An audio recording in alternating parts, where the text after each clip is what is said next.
tell you what's going to happen. We're gonna look at a bunch of slides, and then I'm going to do a demo, and then we're going to close out looking at a bunch more slides. I just want you guys to see what people are doing with this stuff. It's pretty easy to do. It'll just take a few minutes for me to show you basically how it's done, but it's what's going to fire you up is what other people are doing with it, because it's awesome. And what happened was about a month and a half ago, we sent out an email to all of our customers. We got like maybe 7,000, 8,000 in the database right now, and said, send us pictures of what you're doing. We got some stuff that'll just floor you.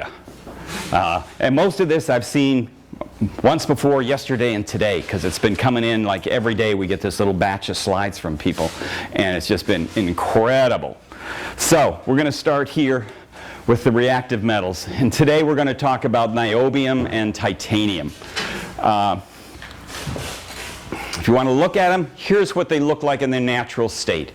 Just nice white sterling silver. Titanium tends to be a little yellower, grayer, and niobium is quite a bit grayer. By itself, niobium really kind of looks like platinum. It's kind of got that same soft gray color to it. So, we're going to start with your high school chemistry book. First page, periodic table of the elements. We're looking at the transition metals. Over here on the right-hand side is all the metals you guys are used to working with. Palladium, silver, gold, platinum, all of those. Over here on the left-hand side is titanium, niobium, zirconium, tantalum, hafnium, vanadium.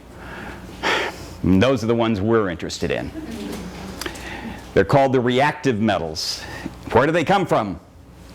Rocks. Hey, this is a piece of niobium ore.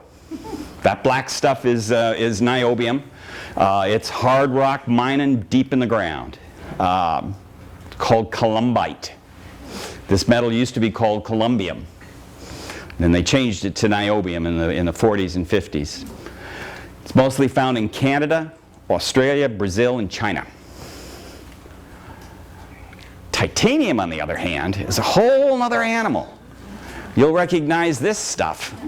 It's mined in Florida and Virginia a little bit, but mostly Russia, Japan, Kazakhstan, and Canada. And it is indeed rutilated quartz. But how is that titanium? Well, I'm about to tell you that. Rutile is titanium oxide, TiO2. Remove the oxygen, you have titanium. So those gold fibers are titanium oxide. And that's where the majority of this metal comes from. Some of it comes from titanite,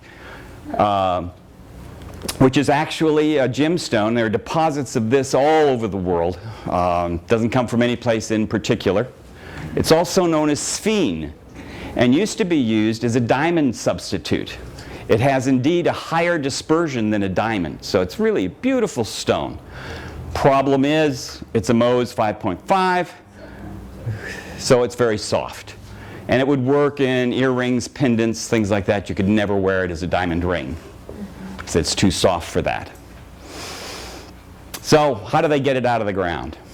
Well, titanium, niobium, tantalum, all of these all kind of process the same. Right here we're looking at a flow chart for a niobium tantalum ore. We're going to follow the right-hand side down. They crush it up. They dissolve it in acids. They reduce it into an oxide. And then it's where it takes a little left turn here. As we start looking at electron beam furnaces. Okay? This is an electron beam furnace. This is where a melt is done of niobium or tantalum or titanium for that matter. Up here at the top we have some feeder metal going into it. Here in the middle we have a set of electron guns. This is ray guns. This is Star Trek stuff. And down here is where the ingot is going to form. This is all done under an extremely hard vacuum. Unbelievable. It's like outer space. This is the weapons officer. He has 3 electron guns inside this machine. He's looking at the screen where those electron guns are playing on the end of this metal ingot and melting it into this pool in the bottom. So it's going to come out of there as an ingot. From then on, it's rolling mills and wire drawing and all the stuff that we're familiar with, just bigger. Okay? This is a 5,000-pound ingot of niobium. This is about as small as ingot as anybody can produce. Okay? These are some ingots that have been refined a little bit. They're going to end up being drawn into wire and rod, maybe tubing. Here are some chunks that are going to go to sheet metal. Each one of those things weighs, 1,000 pounds. Here's a square roller in the mill. Same thing you guys use all the time. It's just that it starts at 3 inches in diameter at one end and goes down to a 1/4 inch. Here's a wire drawing table. So it'll eventually, as wire, it'll end up here. Each one of these little boxes has got a spray lubricant in it, and it's being drawn through a die 1, die 2, die 3, and then being wound up over here. After a few passes through that, it'll end up in this machine, which is a strand annealer. So this wire comes off of this reel, goes down here into this machine, into a vacuum chamber, gets heated and annealed, comes back out and rolls up over here. Fabulous.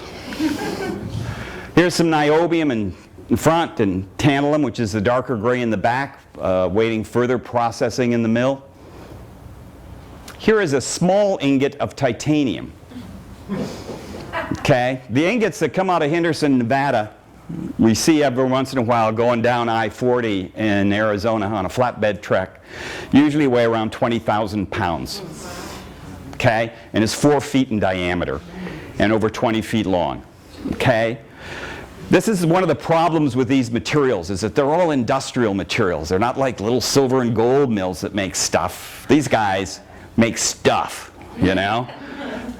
Okay, here is some titanium ingot that's been worked down, and this is going into a wire mill, a rod mill really.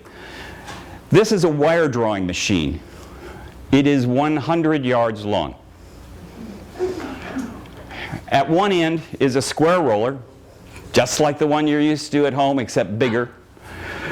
This titanium material is going to be heated up to around 2,000 degrees and going to be introduced into this square roller, where it's going to roll through once and then go back in the opposite direction, move down a notch, back again, back and forth until it gets down to the end, and it's maybe 1.5 inches across. It's then going to enter the wire rolling. They don't actually draw this now. They're going to use rollers to compress it as it goes by, a whole set of dies like these. So this is turning that square into hex. Okay? From the moment that it enters that square roller in the beginning, and it comes out down here and rolls up on the floor, takes less than 3 minutes. And it's now 1/2 inch hex. So from 1/2 inch hex, this is going to be processed some more, and it's going to end up at another draw bench. Here we have a series of dies that it's going through. Each of these boxes is molybdenum disulfide, which is the lubricant they use for this process. And they're going to draw it until it gets close to the size they want it. Then it's going to go to a nitric hydrofluoric acid bath and be cleaned and etched to size. When you get titanium wire, it'll always be frosty, and that's the reason. It is so hard to draw that they don't even try to draw it to size. So they have to acid etch it to size. Hello.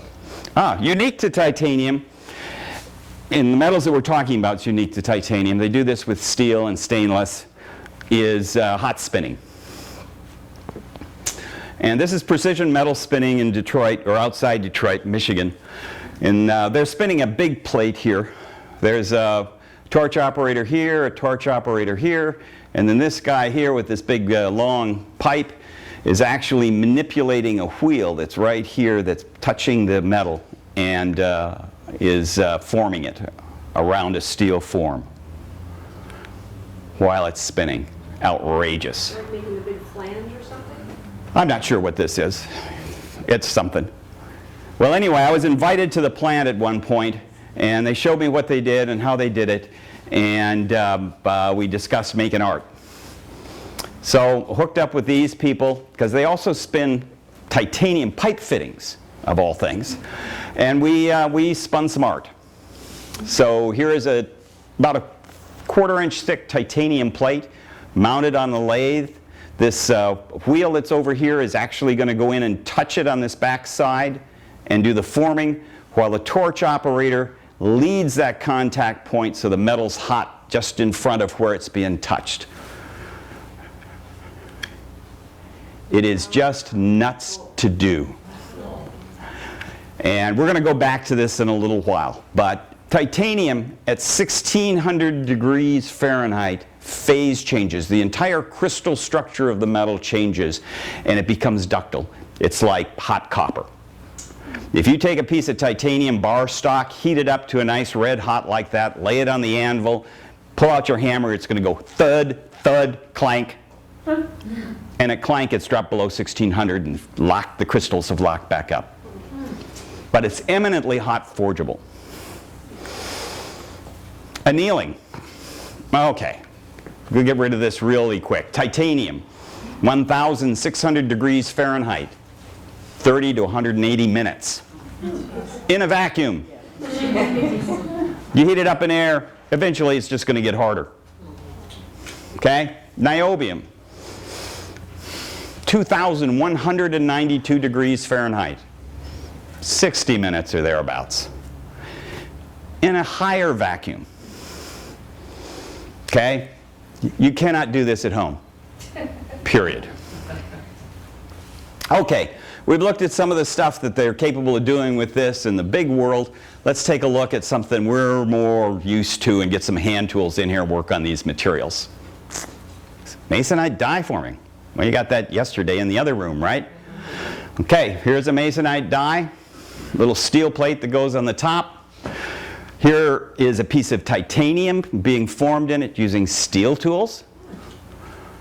Here's a piece of niobium being formed in it using wooden tools. Here's the niobium form that came out of it. After it was formed in the die, it was set in pitch. The design was chased into the top with steel tools. It was then heat treated to produce black.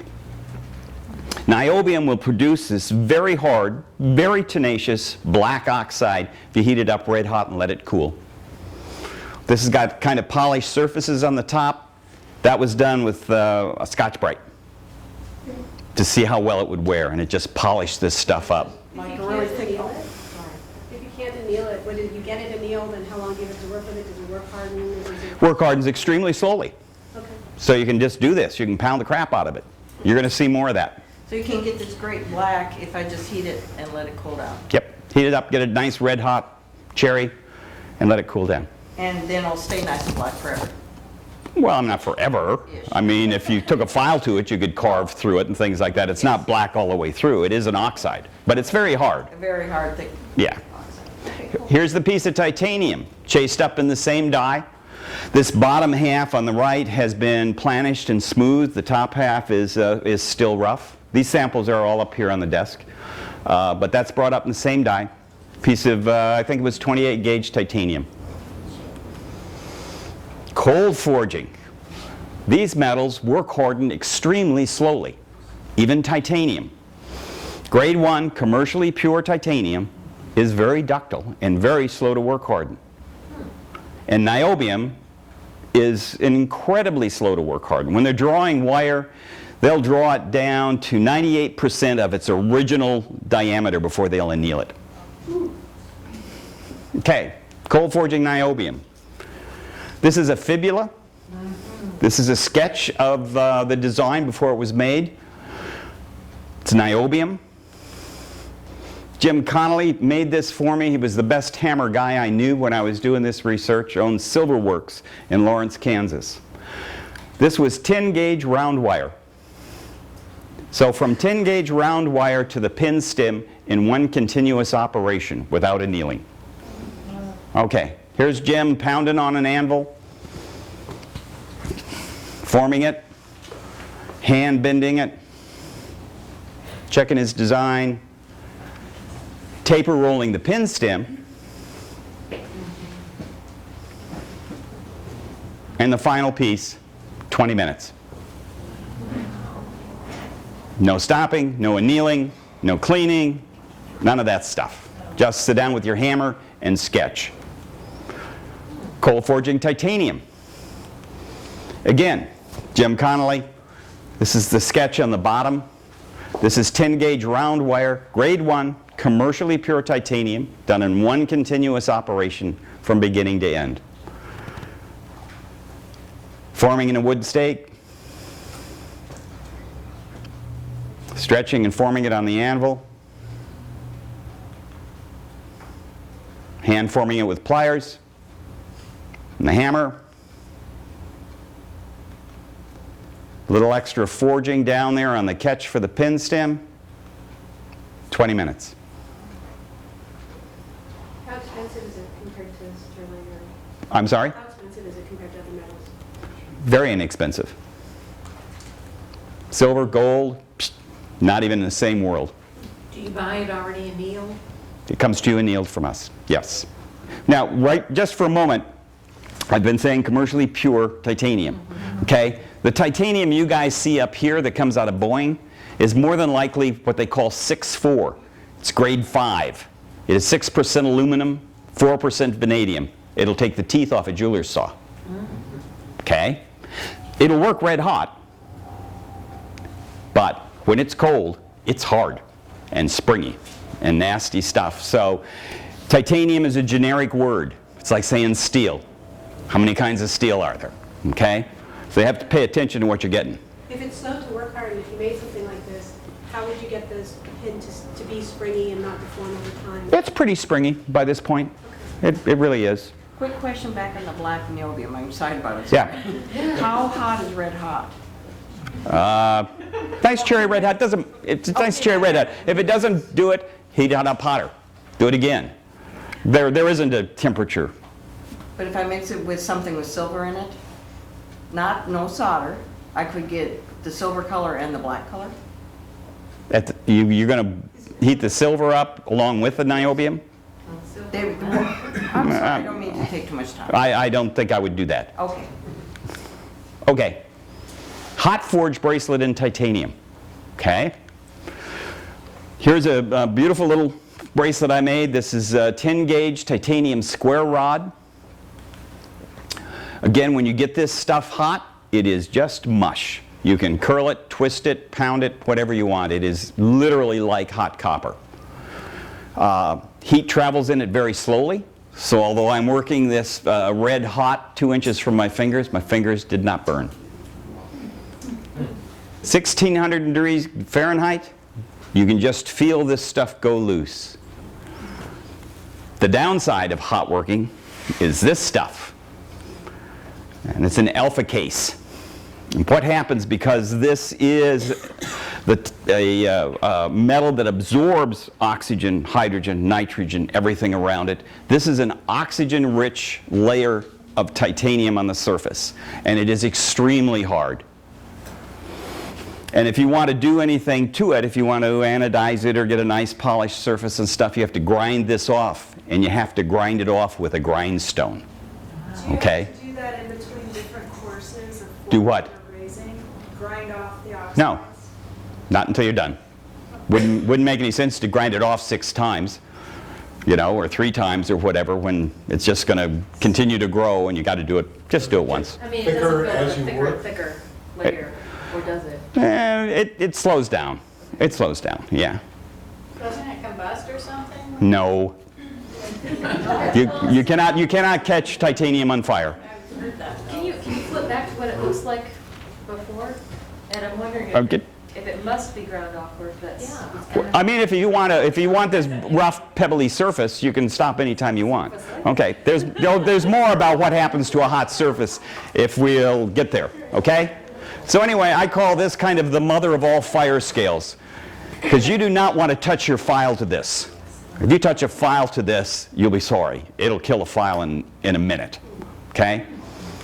But underneath is this.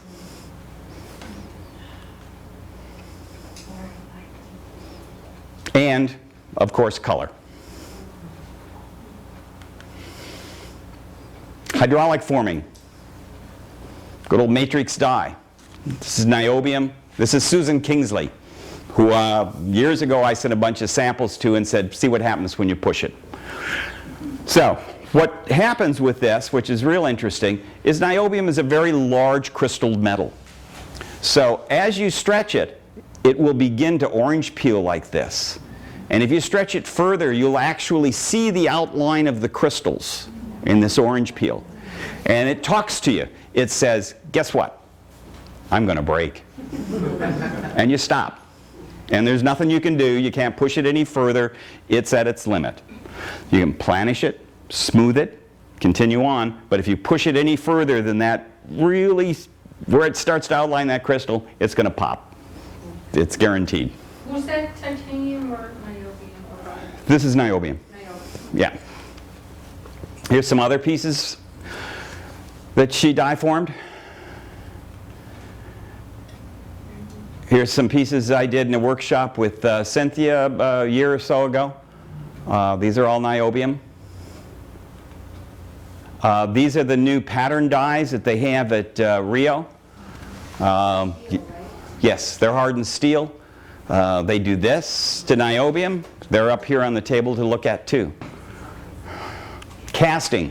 Too bad. Titanium you can, absolutely. It's got to be in a vacuum. 3,038 degrees Fahrenheit. Currently there are no sources. There is nobody that will cast titanium for you. The industry casts tons of things. And we used to do an incredible number of body piercing parts. And when we cast titanium, we cast them at Ruger, one of Ruger Guns facilities in Prescott, Arizona. And we would cast a minimum of 75 pounds of titanium and 2,000 pieces of body piercing jewelry at a time. But nobody will do it for us anymore, so it's kind of dead. Niobium, the answer is no. There is nobody with a facility to cast 4,474 degrees, period. But if you were to cast titanium, it could look like this. These are some belt buckle waxes just out of a catalog, okay? Nothing artsy here, just catalog stuff. So this is a belt buckle, been cast in titanium, anodized purple. A hard buff has been run across the upper surfaces, just like you would do if it was cast in silver and you did a patina on it. Here's another one. The potential here is just incredible.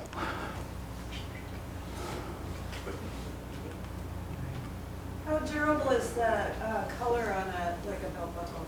Well, you notice that these are all textured. And we'll get into anodizing in a minute. The anodized layer that is generating these colors is 1/2 millionth of a centimeter thick. 1,000 angstroms, okay? It's gone in a minute at a buffer. You have to think about it as a patina. And if you want it someplace and you want it to stay there, you need to protect it in some way. Or you need to do like we did with these and buff off the upper surfaces, because that's what's going to happen when somebody wears it. So here's a couple of rings that Doug designed. One unfinished, one finished and anodized. Joining. Laser welder, capacitive discharge, TIG, cold joining. You cannot solder these metals, period. We have in my house one of the Orion welders, which is a capacitive discharge TIG welder. A laser welder works really well if you've got a lot of money. This is Deborah in my office, Niobium. She has this one jump ring is all welded nicely together with this jump. These pieces are all welded. These are all made out of wire with welded ends and welded jump rings on them. This, of course, just a bracelet with a weld. Here is 2 titanium domes welded together, make a titanium ball. It's hollow. This was an experiment that I did with the Orion, just looking at the possibility of building a really nice fillet. It's a piece of titanium rod going into one of those, a hole in one of those domes. This is metal that's been added on here just to make this really nice fillet and the joint between the two. Here's a piece of titanium sheet welded to some square rod. It's also had a wire used to fill. This has been finished with Cratex in here and smoothed out, so you got a really nice smooth joint. This is the original joint along in here that hadn't been smoothed yet. So fabrication is a possibility. You can form it, you can fabricate it, you can color it. Sparky is kind of a no-brainer. We were involved with the development of this tool from day one. And this way you can put titanium findings on almost any other metal. And you can put almost any other metal onto titanium or niobium. It's a capacitive discharge welder. You load an ear post in it, charge it for 3 seconds, pull the trigger, bam, it's on, and it's over. You try to take it on the airplane, the bombs will get you. Oh, yeah, I haven't tried to move one of these in a plane for a while. Yeah, interesting. Engraving. This has opened a world to engravers that are that's just amazing. Tyra, who will actually be here at the SNAG conference, this is a piece that she did last year. It actually says L-E-A-R-N, learn.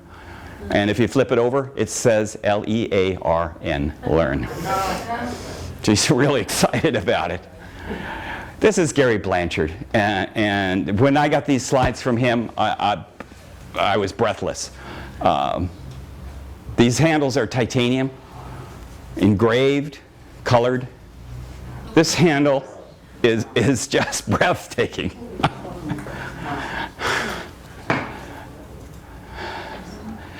How is this done? Yeah, I'm going to show you some of this, but I think maybe I know. When you say, you mean engraving or etching? Engraving, hand engraver, knife in hand. Hand engraved. Okay, I went back to my archives and I pulled out a bunch of old stuff, okay, for you guys to look at. John Sosnowski. And these things date back to the 80s and 90s in some cases, and I'm going to flash through them really quick just to give you some ideas of what color can do in a person's work. These are stamps made in Malaysia. They're actually postage stamps in niobium. It's like, you got to be kidding me. This is so cool. Exotica, which is a little jewelry company that's our neighbor. Joan Dula. The crochet wire? Yep. Betty Helen, who has now left. These date back to the 80s.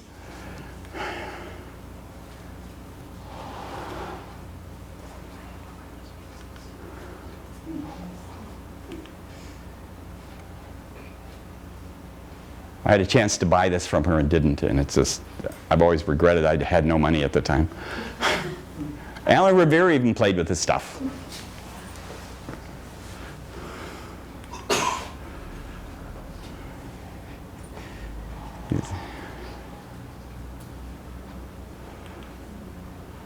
Douglas Wonder just has more fun than all the rest of us. You know, it's just, God, Doug. Where's Gary Blanchard live? Is he in California? Don't know off the top of my head. This is a friend of ours, Colorburst Studios. Does this whole line of barrettes and pins and hair pieces.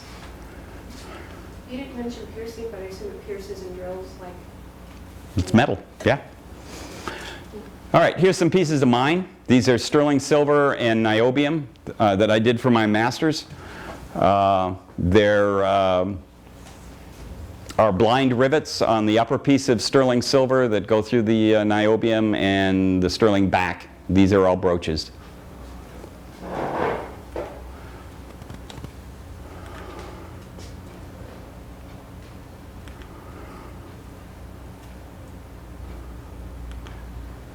And they're all in the 2-inch kind of.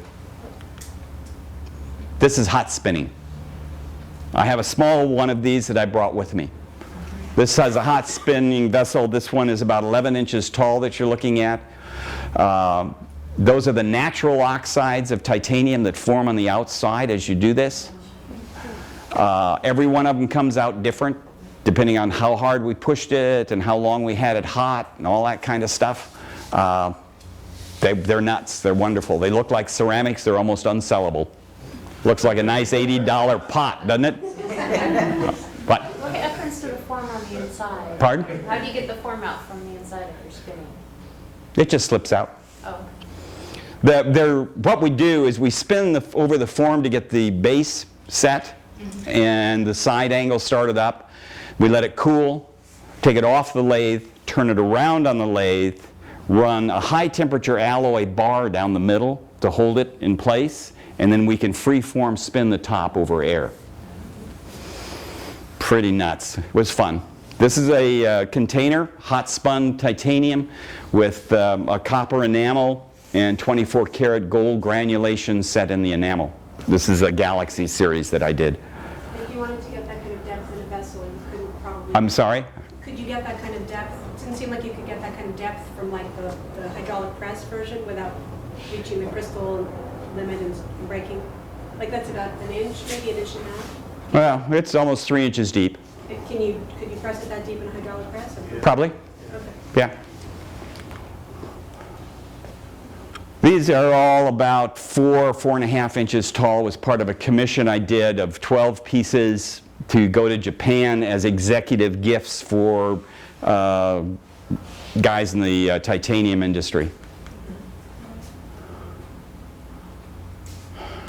And they accumulated in this, which is a set of titanium wine goblets. They were actually formed from Schedule 2 seamless titanium pipe. And they were formed, machined. We went down inside the cup, machined a little shoulder in it, dropped a dime-sized piece of titanium in it, filled it with argon, went in there with a TIG welder and flowed it, and then machined it out. As far as I know, I'm the only person in the world that's ever done any of this stuff that you just looked at. It's pretty crazy. Okay. Here we go. So, it comes down to being all about color. All right, we have a bath here. This is soapy water. Trisodium phosphate, which is my favorite because it doesn't bubble and foam. I use it because it works and because it helps clean the metal, all at the same time. This could be Coca-Cola. Chardonnay works. Epsom salts works. Could be anything. It doesn't make any difference what color is going to appear at all. Salt? Salt and electrolyte. Doesn't matter. Start with pure distilled deionized water, nothing happens. Add a little contaminant, it starts to carry current. Add more, it carries more current. Okay? So it's very simple. We have a sheet of stainless steel foil in here, could be titanium, as the cathode. This is the opposite of plating. It's called anodizing because the work appears at the anode. Plating is really cathodizing. Okay? I have a little bit of mesh, little plastic mesh in here, and it's just a safety feature to help keep people from accidentally touching the anode and the cathode together, because it sparks, and you throw it across the room and everybody points and laughs. Okay, here's a piece of niobium. I've scratch brushed it a little bit so we can see it a little bit better here in this light and on the screen. Here's a DC power supply, capable of producing 0 to 120 volts DC. Produces 1 amp. In this case, voltage controls what color you see. Amperage controls how fast it happens. Okay, so I'm going to turn this up to about 20 odd volts. Don't blink. And I'm going to just stick it in the bath. and just that quick, it's blue.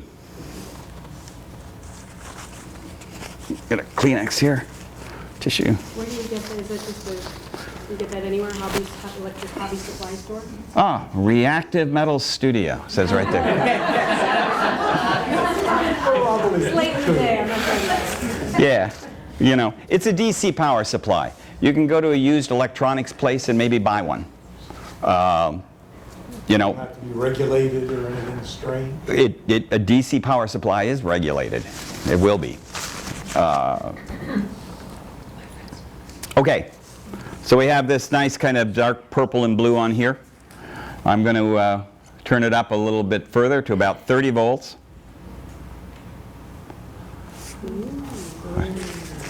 Now we have a light blue.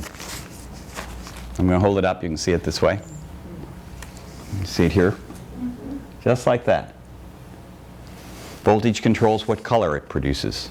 All right? The other air, the one you've done earlier, it looked like it has turned red. Now, well, it looks better because I cleaned it.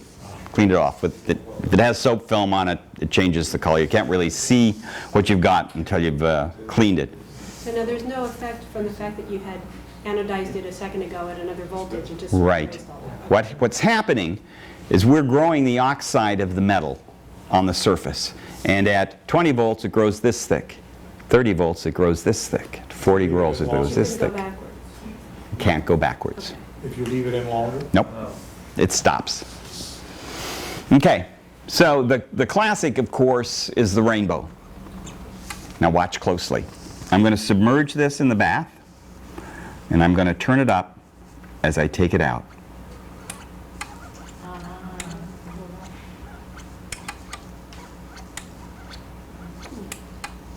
Just like that.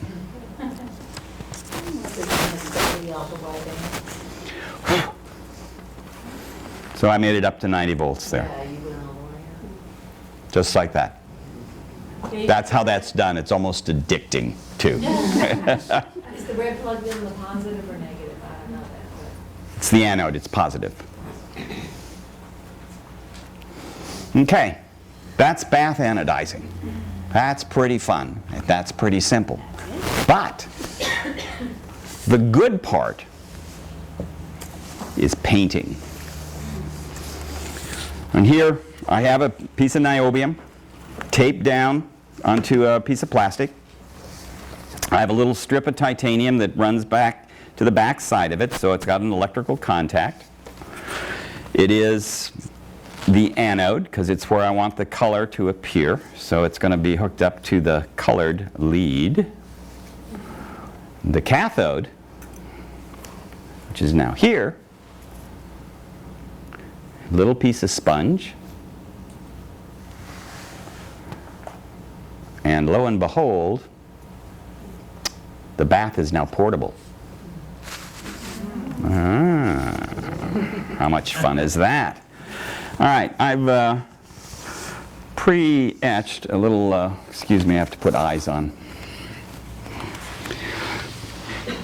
I got this tape on here, and this is what we call anodizer's tape. It's a clear tape that is highly resistive to the passing of electrical current. There are other things that work. There are many things you can use for masking. You can do photo masking. You can use electrical tape, fingernail polish, essentially anything that you might want to use for a mask and an acid etching. PNP blue works well. Looks like that stuff that Jim was demonstrating would work well. Okay. I've just burnished the edges down. It's really important to do that. I'm going to take a little Scotch-Brite and make this a little more visible by putting some scratches on it, make it gather light here a little bit.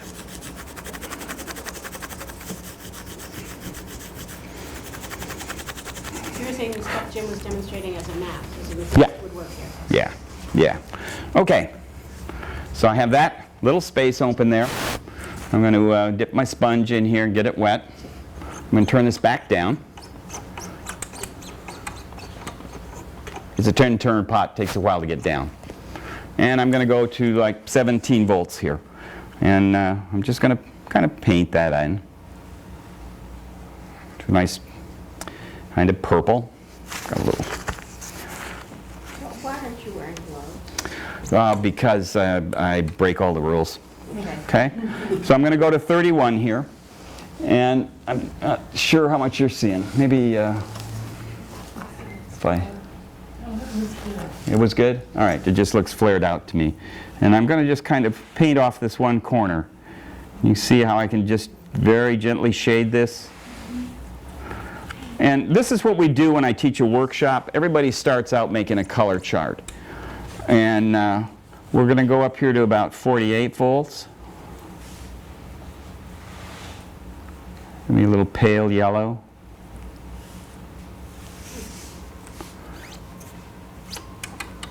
Going to be 67. It's going to go through yellow into pink. Going to go on up 77. Purple.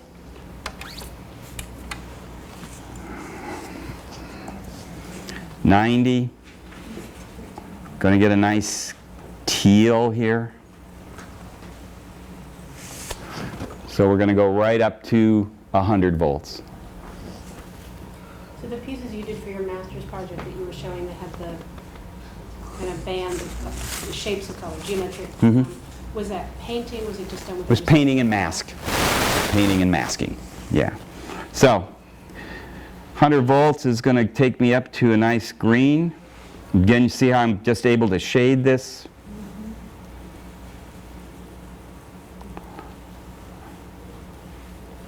Give it a second here to make sure it's all the way up to the right color.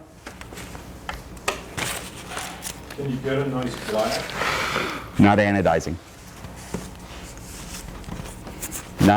I've anodized up to 335 volts, and it doesn't go black. It just repeats the color over and over again. I don't think it's possible electrically. So is the film thickness doubling, tripling to repeat the rainbow?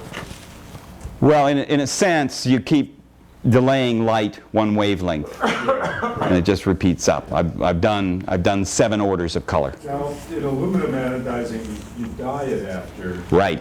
And can you do that here? No. When you anodize aluminum, you do it in a caustic, and it grows a porous oxide that absorbs the dyes. This oxide is like glass. Okay? It is amorphous, and it's a great deal thinner. Okay, I'm going to take a piece of ordinary Scotch tape, and I'm going to mask off this first green part for just a second while I scratch this piece in a different direction. And I'm going to do that for a reason that comes in, you'll see in a moment. It's very important because this is a light generating color surface that you gather light. And surface textures gather light. Scotch-Brite is really nice because it cuts these perfect little channels like this. You have a reflector here that's getting light from over there, and a reflector here that's getting light from over there, and it just glows as more light comes off of it. Basically transparent? Pardon? Is it like you're saying it's basically transparent? What? The surface color, the oxide color? This oxide is transparent. It produces interference colors. Titanium and niobium oxide have a higher refractive index than a diamond. Okay? It's extremely transparent. Okay, so now I have got this other square pretty well set up here. I want to burnish the edge here a little bit.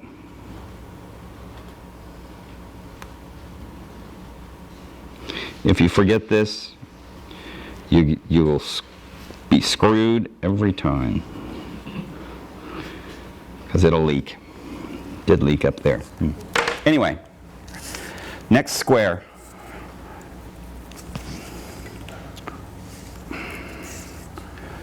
Now, because you're working with a lower voltage, you don't have to mask off your first square. Exactly. I'm going to go down here to 90 volts. And this time, instead of working my way up to it, I'm going to just do it in one fell swoop. we're at 90 volts, and I'm just going to come in here and watch it go up.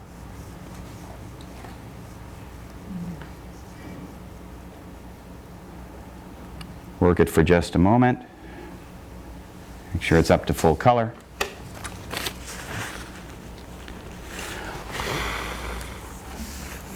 If you use a resist like PNP, how would you take it off? What? If you use what? If you use a resist like PNP, how would you get it off without like ruining the oxide layer? Paint thinner? Paint thinner?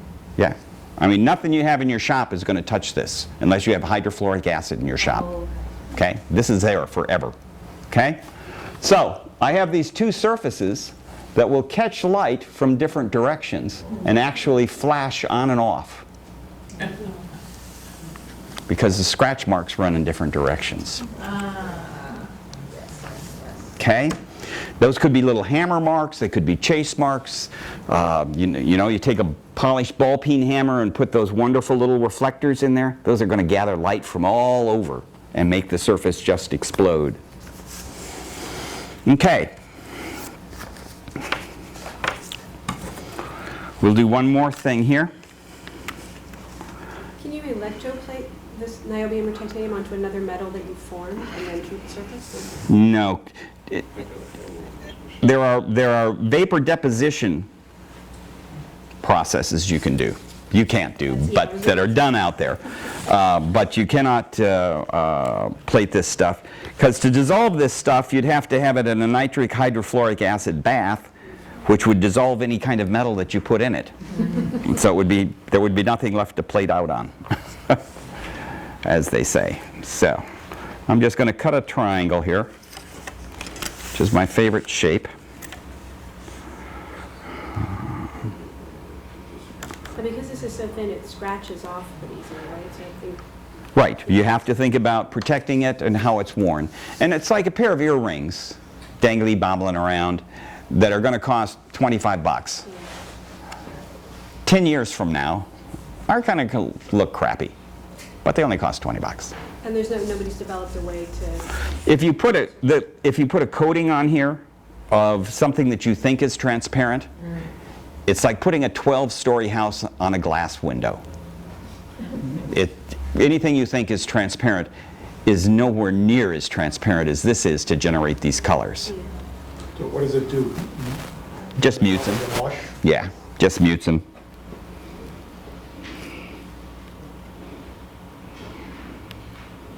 Come on. Thank you.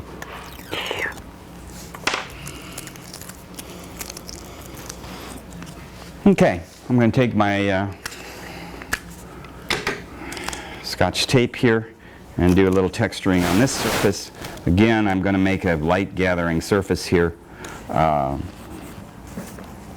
by just doing some very simple, quick scratch marks. You know, this will also work on sterling. What kind of By colors? scratching it? Not colors, Yeah. the scratching, just, Okay. you know, making this surface that's got kind of interesting reflective thing. Now, you can't do this on anything but the reactive metals. You know, been at the shows in New York, and these gentlemen would come up and say, "Is it gold?" You know, "No." "Do you want gold?" "No." Walk away.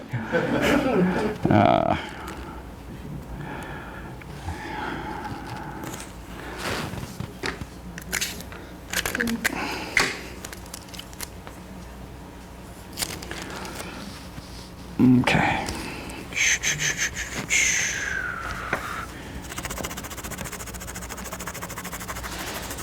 This is a good conductor of electricity, obviously. It's not as good as copper or gold or silver, but it does conduct, you know.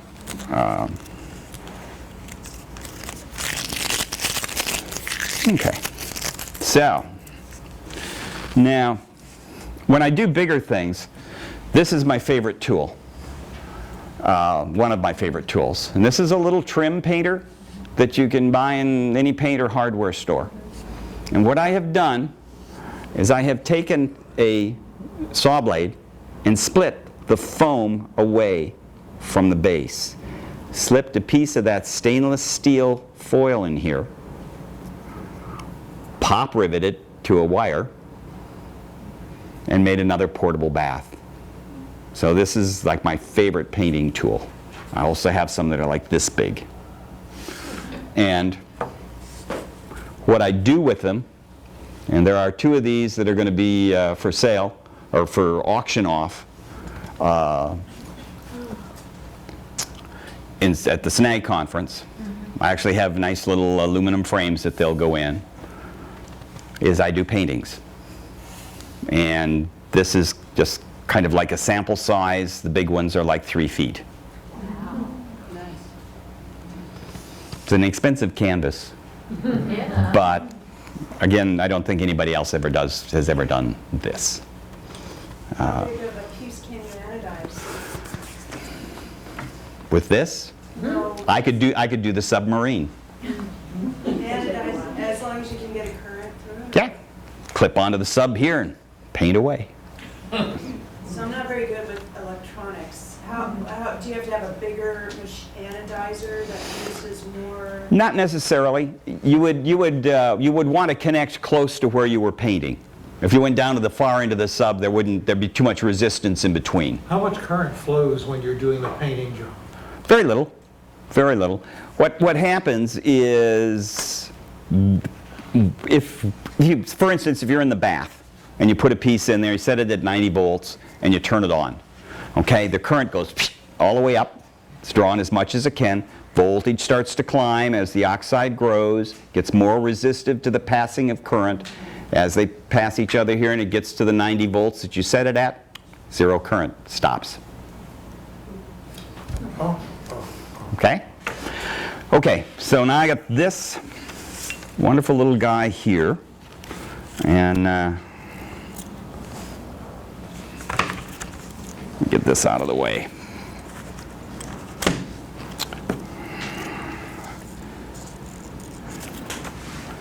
And I'm going to take my sponge. I'm going to wet this surface down. I'm going to turn this guy on. I'm going to leave it up here at 100 volts.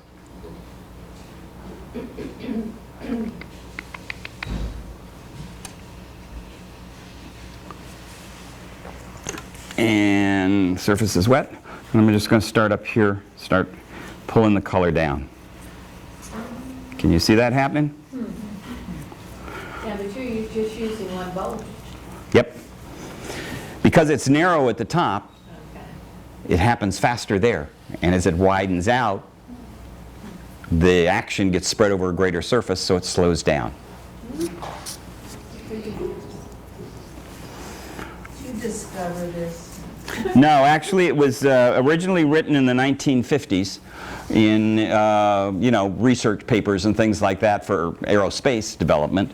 The original papers on doing this were written in the late 70s in England. It appeared here about 79, started showing up in this country. And then I did my research and wrote my master's in 81. Where did you do that? University of Kansas. And I immediately started teaching this to people because I thought it was really an important part of what we could do as metalsmiths. But very soon it became obvious that there was no place to buy it. If you wanted to buy enough titanium to build an F-16, you could. If you wanted a square foot, there was no place that would do it. They would charge you $250 to do the paperwork to sell you a piece of metal. And so I was working with scrap out of people's scrap drums and things like that when I started Reactive Metal Studio, because I said if I'm going to teach it, somebody's got to make it available, because I think it's important. Yes? Where can you buy large sheets of titanium now? Large? Talk to me. What do you mean? Like 4 foot by 7 foot? Lots of places. Yeah? Yeah, Google it. I did. Titanium sheet. There's places all over California, Michigan, Ohio, New Jersey, me. Now, I won't have it in stock. Generally speaking, if you want a piece of something specific, then you want to talk about 25 pounds of material. You know, when I have sheet made, I get 50 pounds minimum. Wire, 50 pounds minimum. That's what the mills will make and give me a decent price. You know? That's basically all there is to anodizing. The rest of it is how you adapt it to the things that you like to do. All right? If you engrave, you lay down a high voltage color, cut through it with your engraver, lay a lower voltage in it. Cut through it again, layer lower voltage in it. Cut through it again, just layers on layers. If you'd like photo processing, use photo masking techniques. It's all there, it's all available for you. It's just what tools you have to bring to this. It's just color. Yeah. Is that how those knife handles are made? Yeah. So different layers of masking and I don't think he masked it at all. that's insane. I think he put a high voltage color on it and had planned the whole thing out. Yeah. Cut it, colored it, cut it, colored it, cut it, colored it. Sir? So I took off on your idea and I soldered a piece of copper wire to the ferrule of a paintbrush and then just yep, there it is. Right there. Use heat shrink. Yep, heat shrink tube. It's soldered on here with a regular electronic solder and a soldering gun. You can, of course, just clip the clip lead on it if you want. Odds are it'll fall off at some time and then land on your piece and spark and scare you and you'll jump and throw it across the room and everybody will laugh and point. Also, there's commercially available titanium knives, but when I tried to color them, nothing happened. Is there a coating on them? Yeah, they're coated. Some are, yeah. Yeah, they're the rainbow colored handle things and stuff. No, these are just straight up gray knives. They say titanium. They're not, They're not titanium? Nah. Titanium. They may have titanium in them somewhere. Okay. no, the scissors that they sell. Yeah, they're stainless. Titanium doesn't hold an edge, period. Yeah, yeah. So, yeah, it's like titanium golf balls are called titanium because they have white pigment. They have titanium white pigment in them. Duh. House paint, of course. is Same thing. titanium. It's House paint is titanium. it's a great it's a great pigment. That's a whole nother story. I have a story about that that's unbelievable. Anyway, that's basically it. All right, I've been working with niobium, and I need to show you why. All right. Well, maybe I need to turn this off before I electrocute myself here. So all of this has been niobium. Yeah, because it's so fast and easy and you don't have to do anything to it. You can take it out in the backyard, beat on it with a rock, bring it inside, and it's going to anodize great. Okay, this is a piece of grade 1 commercially pure titanium. This entire piece was anodized at the same time. Okay, the triangle in the middle has been scratch brushed and treated with multi-etch. Multi-etch is a non-acid product that etches the natural oxides of titanium off and allows you to build your own. And naturally, titanium will not produce the full range of colors. Okay? It has to be chemically stripped and then anodized essentially immediately. So this is the difference. You get a piece of metal and it colors like crap. The background is the natural colors of the oxides without treatment. Yep. This was all anodized in a bath at the same time. And so this was much more resistive to the passing of electrical current and produced this really muddy looking finish on it. So that's why we do niobium. It's just so forgiving. It's so malleable, it's easy to form, whatever you want to do, and a fabulous array of colors. What did you call that stuff that you treated the titanium oxide with? This is multi-etch. It's either multi-etch or it's 40% nitric and 3% hydrofluoric acid. Oh my God. I'll just call it multi. Yeah, which is deadly. You get hydrofluoric acid on you, go to the emergency room, they tend to want to cut it out. It attacks bone marrow, falls right through your skin. You don't know it's there, and it attacks bone marrow. Okay, we got about 30 more minutes. I have about 130 more slides for you to see. Okay? We're going there. We're going there. So I have a question about the casting or whatever. You said it has to be cast in a vacuum. Yes. So not a reducing atmosphere? No, ma'am.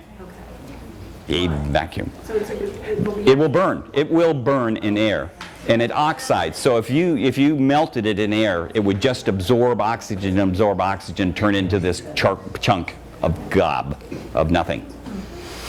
Do Sir. the new ones have the voltage regulator on them? Remember the black big box that used to save you from getting electrocuted? It's built in. Okay. Isolation transformer is what you're looking for. It's built in. Sell them, Yes. how much? I think they're like $237, $239. This one will be at the SNAG conference and will be reduced because I've used it. Talk to me when we get done here. Sold. Yeah, okay. Do you polish things the same way you polish? Yeah, pretty much. Yeah, if you're going to polish and use buffs and things on this, then you want to isolate those. Not use them for silver, because you'll take the silver off a buff and buff it into the metal surface, and then it's going to get spotty and ugly. So if you're using buffs and tools and grinders, you should isolate those to the ones you're using on the reactive metals, and don't mix them up with the other metals as much as possible.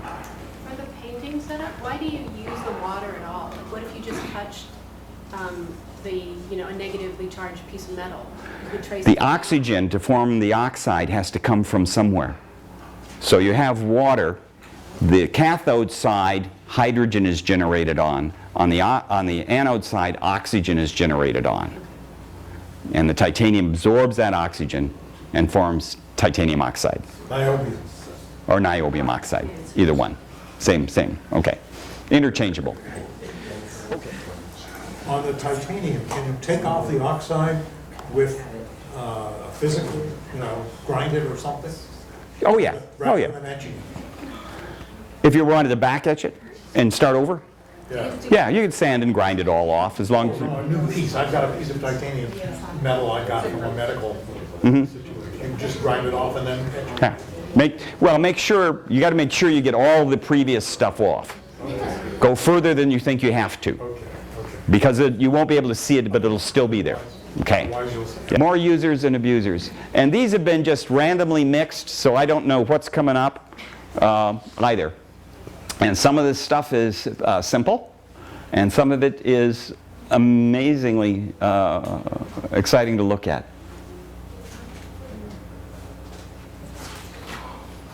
Do you know how he did the texture?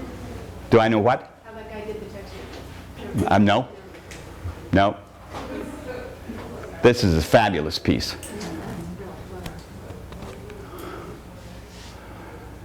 Noel puts down high voltage colors and then uses Cratex wheels and things to remove areas and color lower voltages. Has very painterly technique. This is anodized titanium on the bottom put together with our gold miniature nuts and bolts. It's a salt cellar. What do I know about this? Niobium, sterling, and 18 karat. That's all he told us. Sterling and niobium.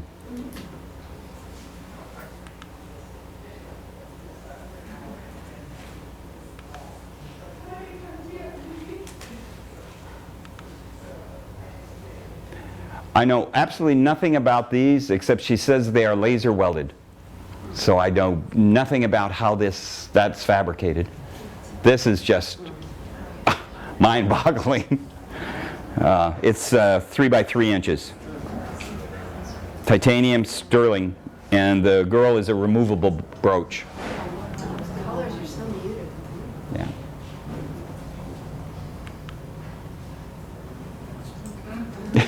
That's just fun. Yeah. Isn't that great? The koi pond. We're going to see a bunch of these come up, and it's actually one piece. These are niobium tubings, and they have rare earth magnets mounted inside them. So it goes together in all different kinds of configurations, and will end up as a necklace.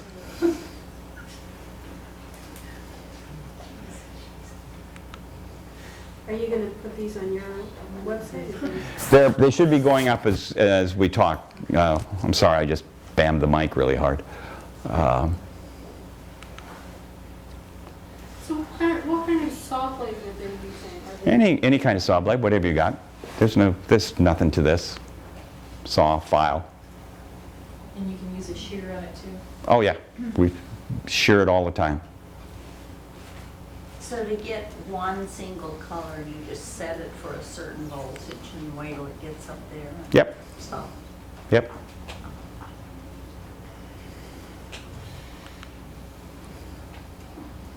These are Sterling containers. The titanium parts that are on it actually are removable and wearable. Aww.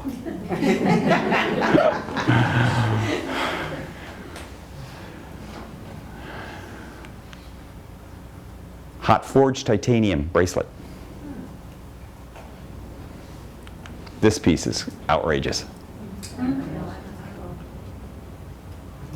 Isn't that, I've looked at this a lot, and it's just really so much fun in one piece.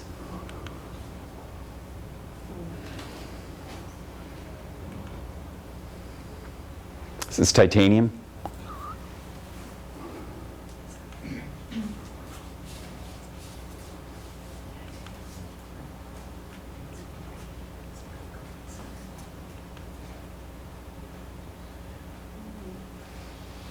Yummy teapot. It's sterling copper, niobium, sapphire, and purple heartwood. Marianne Shear has been working in this stuff since the 70s.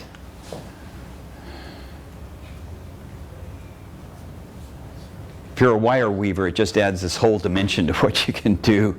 And how much fun are these? Just silly. This is titanium that's been heat colored. Just like you see when you have a polished piece of steel that you're heat tempering and the colors come up, same kind of thing happens in titanium, except they're stable. They will be there forever, unless you grind them off. Does that happen with niobium too? No, niobium does not heat color well. And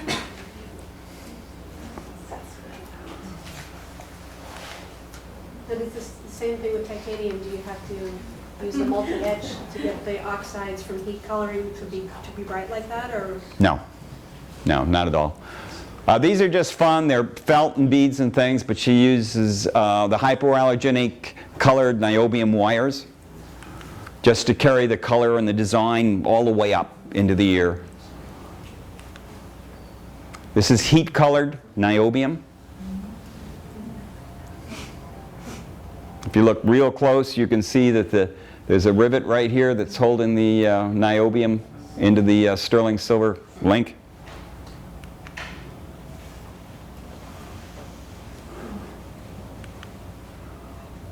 I really like this piece. There's something about the color with primitive design and primitive techniques that just energize me. I really like it when I see somebody that does work like this. The Truman T, this is,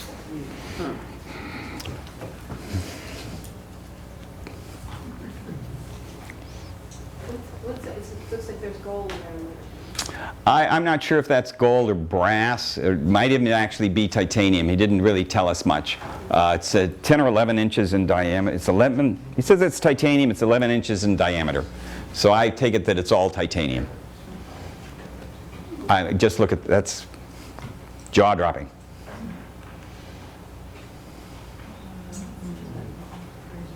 Cool. He's a blacksmith, actually. Another heat-colored niobium piece. So that's the heat when you get to cherry red. Yeah. I know little about this from Marianne. It's a very old piece. It's titanium. I know that.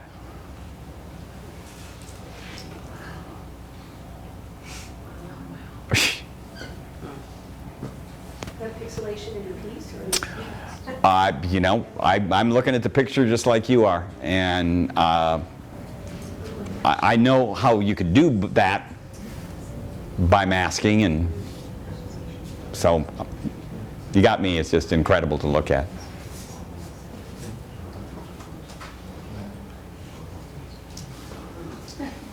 Need a touch of color somewhere?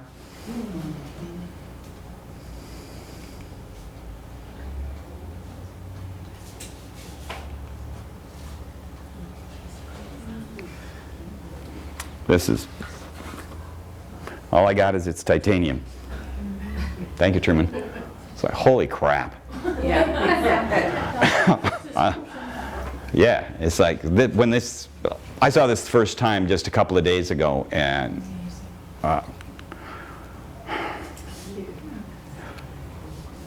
you know, it brings color to whatever it is you like to do. This is titanium. It's all fabricated, and it's heat colored.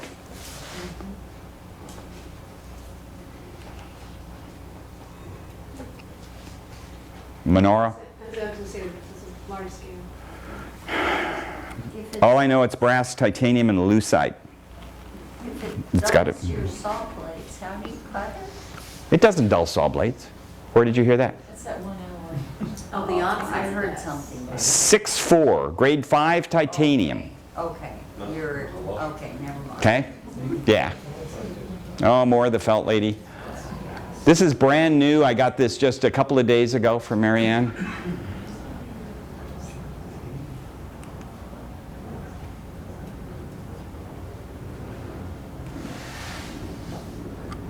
This is more of that welded mesh I know nothing about. This is a tea strainer.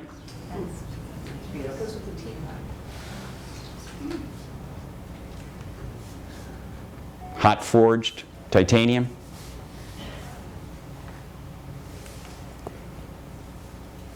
Heat colored niobium. Of course, the idea of all this is to tell you, you guys can make anything you want with this stuff. The potential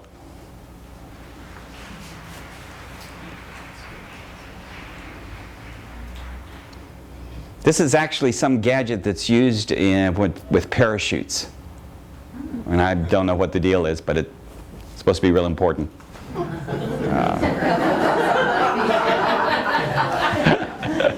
I suppose anything to deal with a parachute's important. Yeah. This is a money clip. Your name? Yeah, it is Brian. Yeah, it's Brian. How much fun is that? Yeah.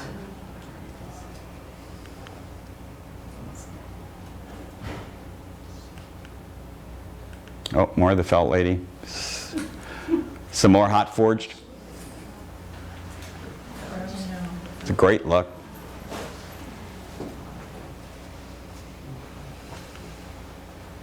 Does it need its own forge away from steel or iron?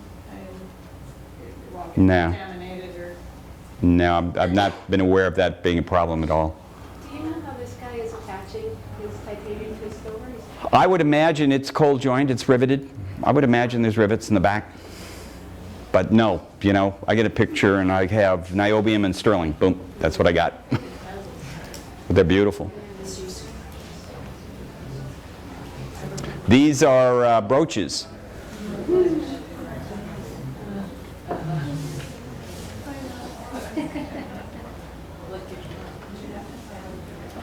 Simple titanium piece, heat colored. Looks like the findings are riveted on. Also heat colored.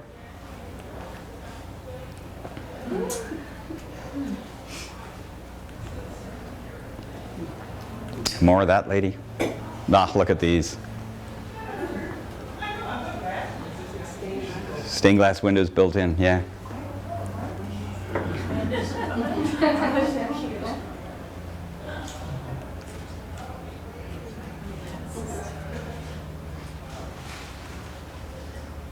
It's a flashlight machined out of titanium. No. Where are the colors from? Are those LEDs? I don't know. I mean, that's all he told me. These are really fun.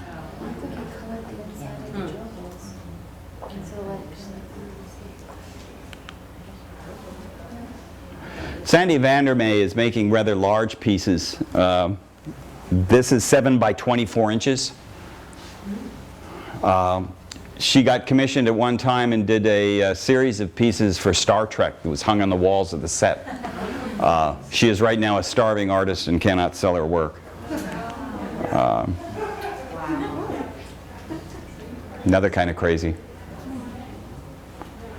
Now, how's that for links?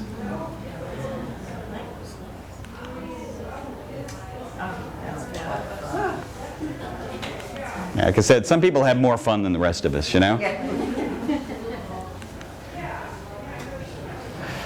This piece is 15 by 30. It's called Saturn, titanium, niobium, copper, and quartz.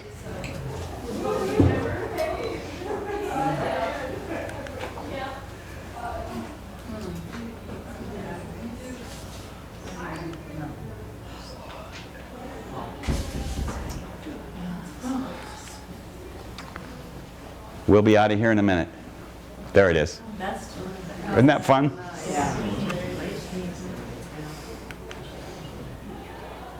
Hot forged.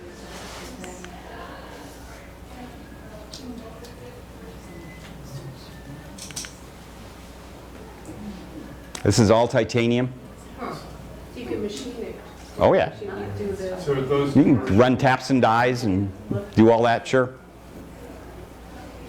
If you have, you know, access to the equipment. These are actually bracelets, and the kind of gray parts here are titanium. So there's a frame here that's all titanium. Yeah. Too much fun. so any eyeglasses? Not in this batch, no. No, more of the felt lady. Oh,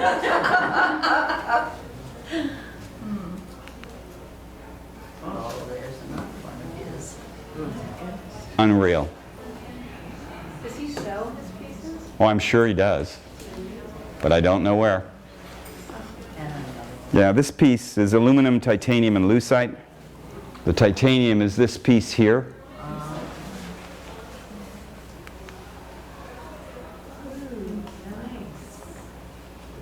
Isn't that fun? How else would you do that?